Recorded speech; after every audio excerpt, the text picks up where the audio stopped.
Ih, beneran lah ini. Astagfirullahaladzim. Dijawabin. Kita belum. Hah? Yang tadi kita belum. Apa-apanya? Tadi gimana? Tadi ya udah lah ya kepingin. Oh, kita juga. Adaan. Kalau lemari aku mana? Copot. Oh, copot gitu. Copot gimana nya? Oh. Kurang clear banget asik.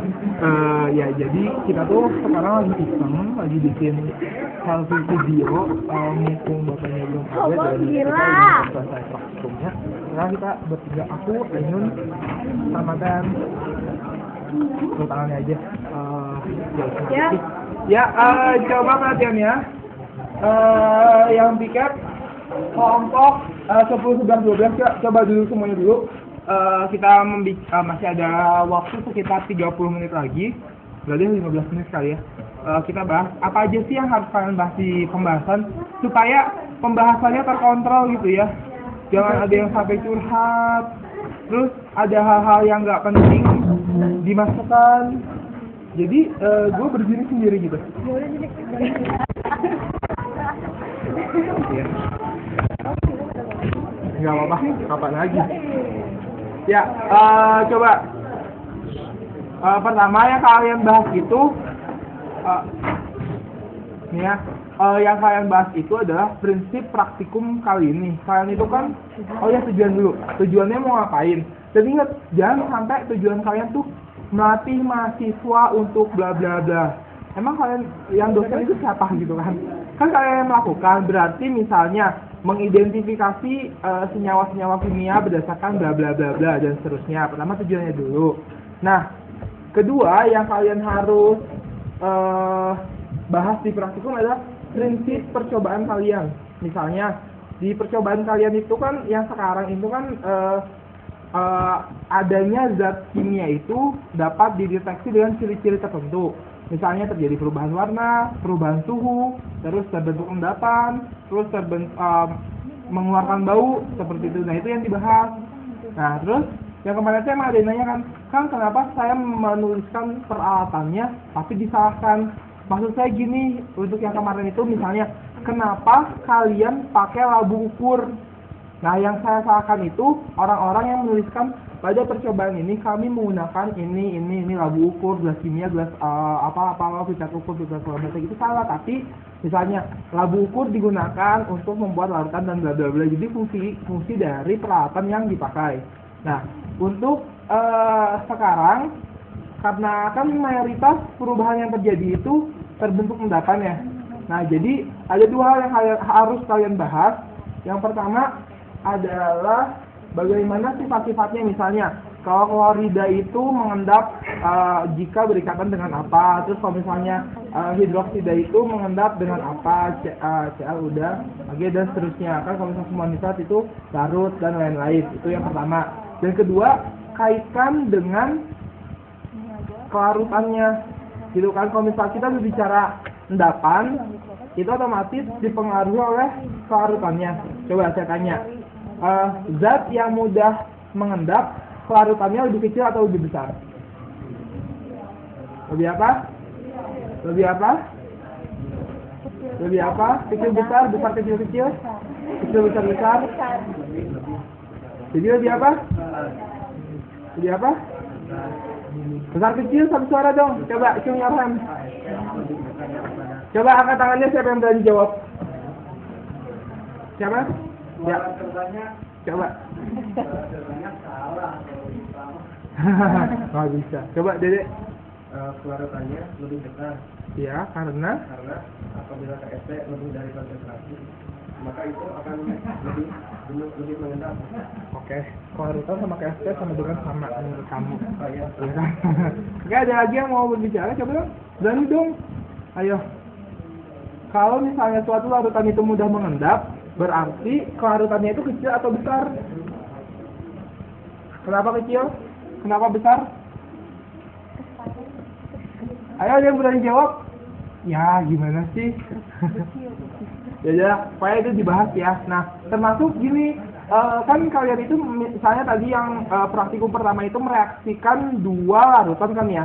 Misalnya AgNO3 ditambah NaCl direaksikan menjadi AgCl yang katanya solid ditambah NaNO3 yang katanya aqueous. Nah, itu tuh kalian compare dengan harga KSP-nya. Gitu loh. Bagaimana? Ya kan harga atau KSP-nya. Ya pokoknya compare dengan kearutannya. Kayak gitu misalnya. Jadi kalau misalnya ternyata si ini tuh harga kearutannya itu lebih kecil atau lebih besar sehingga efeknya apa, itu yang kalian bahas seperti itu. Ngerti nggak? Nggak ngerti. Ya? Udah belajar kearutan kan kimia dasar? Di compare-nya dilihat di tabel kearutan. Ada di general chemistry yang kalau kalian punya. Jadi ilmu yang kan kalian itu ya. KSP itu nanti ada KSP, ada HSP. Tujuannya ya, tujuan itu hasil kali Ag bukan Ag plus kali Cl-nya. Nah, misalnya Ag plus kan 0,1 molar, Cl-nya 0,1 molar misalnya. Jadi berapa? Dibandingkan dengan KSP AgCl, nah itu maksudnya kalau dibandingkan. Tapi kita kelihatannya sekarang nggak. Nggak dulu. Di nanti ada pada waktu pemisahan. Tetapi yang sekarang tadi yang kita akan itu, jadi KSP-nya aja. Yang pasti itu kalau yang KSP-nya kecil, betul nggak? KSP-nya kecil, maka kelarutannya ya kecil juga. Hasil kalinya. Jadi kalau kelarutan kecil berarti dia lebih baru sedikit saja udah berlebih meningkat. Ya, begitu. Jadi sebagai cuma kalau dibandingkan KSP dengan HSP, hasil dari kelarutan, kalau sama-sama pasti dia tepat jenuh. Kalau HSP-nya hasil dari kelarutannya lebih besar, pasti dia mengendap kalau bisa dari KSP. Itu prinsip pada waktu pemisahan. Ya. Oke. Nah itu yang penting saudara hubungkan dengan KSP. Nah seperti itu. Ya. Biasanya itu sekian kali 10 pangkat 8 itu udah besar. Jadi 10 kali 10, 10 pangkat 35 itu sudah besar. KSP. Ya. Tapi belum tentu kalau KSP-nya kecil, misalnya kelarutannya yang satu X-nya itu adalah misalnya 4X pangkat 3, yang satu X kuadrat. Ya, itu akan beda. Saudara itu nanti. Ya.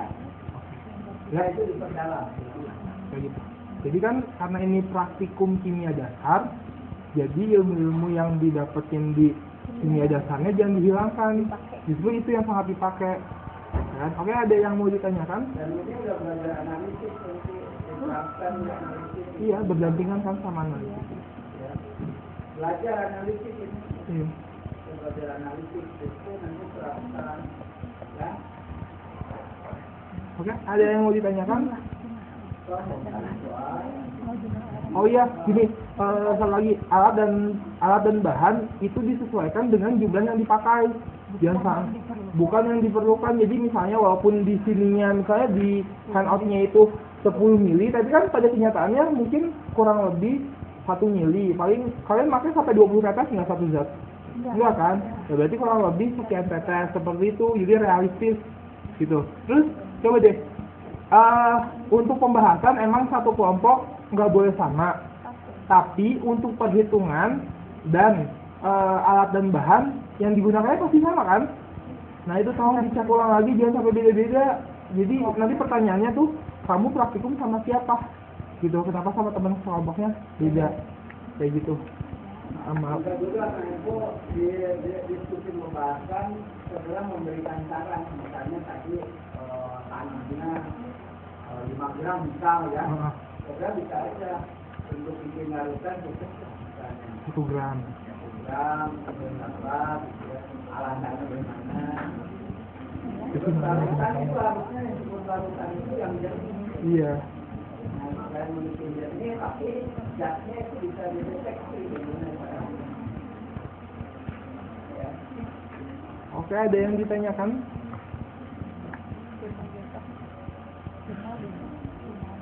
Jurnal akhirnya, oh TTM dulu besok. Kan dari sama Oh ya udah.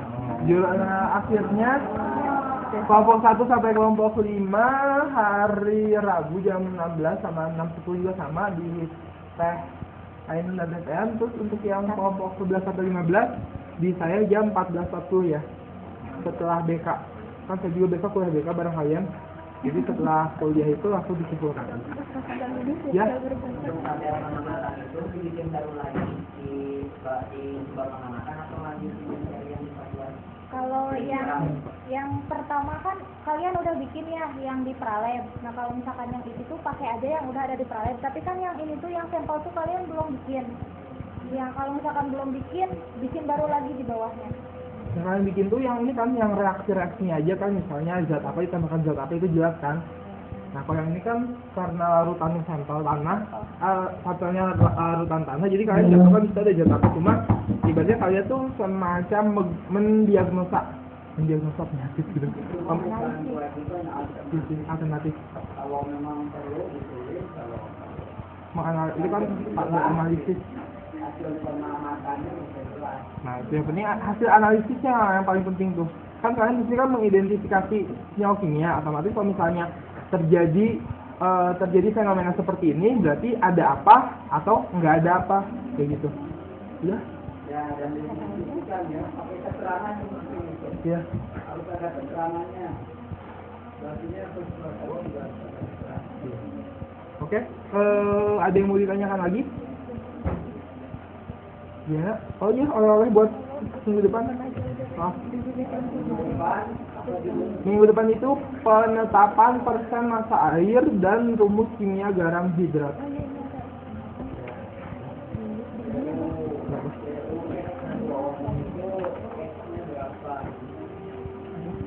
Pas di sini aja sekalian. Ini kan yang ini tuh tadi. Ya berarti kan ini kan masuk rencana pengelolaan data ya. Bener. Kamu yang jelasin aku. Ah, Coba perhatian ya. buat minggu depannya satu yang di pas bagian tugas pertanyaannya itu yang nomor 1 itu kita dilihat ya nomor 1, nomor 2 itu nggak usah ditulis lagi jawabannya, tapi kalian langsung tulis yang kalau yang nomor 1 tuh ada semuanya harus masuk di dasar teori. Tapi kalau yang kedua kan ini penentuan berarti mesti ada semuanya di rencana pengolahan data. Kalau yang ketiga baru kalian nulis jawabannya. Baru Mengerti? nulis yang pralabnya. Ngerti nggak? Ngerti ya, biar nggak double-double. Biar Iya. nggak double-double. Tuh kamu baik ya. Ada. Oke, ada lagi yang ditanyakan?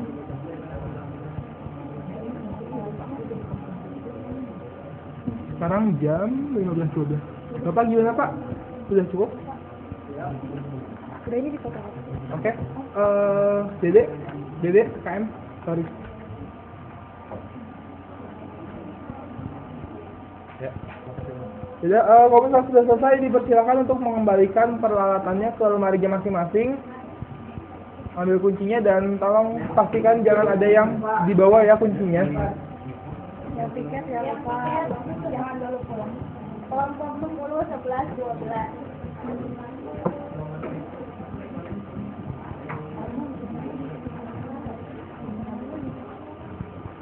Di ini aja kan, di atas itu aja. Di apa sih namanya ini? Enggak, itu kan enggak perlu.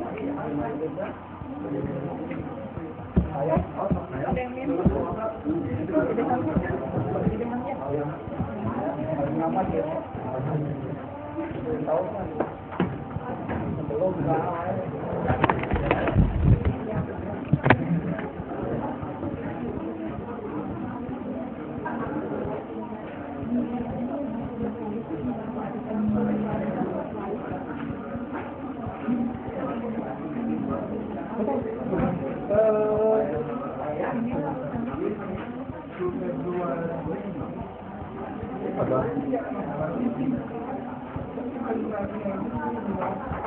Itu aja.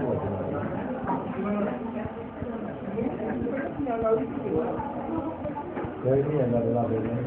Jadi ini tuh namanya lemari asam yang fungsinya itu untuk lu kan nggak apa-apa sama dia. Fungsinya ya udah tau lah lemari asam itu untuk merapikan zat-zat yang mudah menguap. Lanjut ke sini. Ya. Ya cahaya kamu. Ini namanya desikator. Desikator buat mengeringkan padatan yang mengandung air atau masih panas atau untuk mendinginkan. Ini tuh namanya bak penangas air untuk memanaskan suhu air pada suhunya konstan atau diatur tertentu. Yang itu namanya penangas pasir. Buka gue tuh kelihatan. Nggak bisa. Penangas pasir sama fungsinya kayak ini, cuma panasnya bisa ditinggi lagi. Ini namanya oven. Lanjut. Ya. Ini namanya magnetizer. Kelihatan nggak sih? Neraca analitik. Prediktif power. Lanjut. Ini buat bikin aqua destilasi. Lanjut.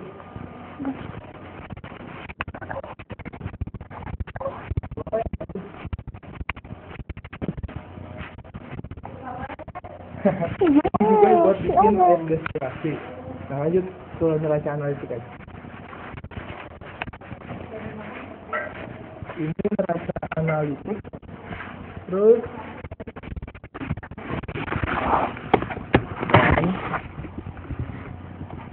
ini ruangan laboratorium kimia dasar yang ada di FMIPA UPI. Ya. Nggak usah kali. Ya. Oke siap. Kapan dulu dihapus kalau udah. Nah, jadi seperti itu laboratorium yang ada. Salah satu laboratorium yang ada di FMIPA UPI, khususnya laboratorium kimia dasar dan kimia analitik. Hah? Enggak lah, nggak salah maksudnya. Nggak salah. Bang. Ya. Oke.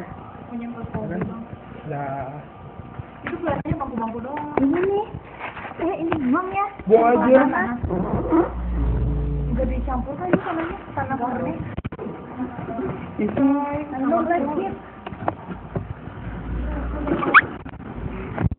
Ini sedikit. dan nah ini tuh temen gue namanya Ainun, dia sama-sama Aslab.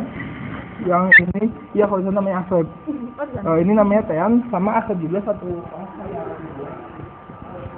Astagfirullahaladzim, kita tuh ngapain? Dari kita sudah berapa di sini? Habis praktik gimana sih? Ya nggak apa-apa, iseng-isengan lah ya. Kapan lagi kita bisa webcaman di laboratorium? Namaku Ayamon. Namaku siapa? Dia bener. Nah apa dia? Ini bekas. Udah. Iya nusah ya. Dengo aku. Itu fotokopi kita nggak fotokopi nggak mau tadi. Gampang tapi yang buat yang depannya.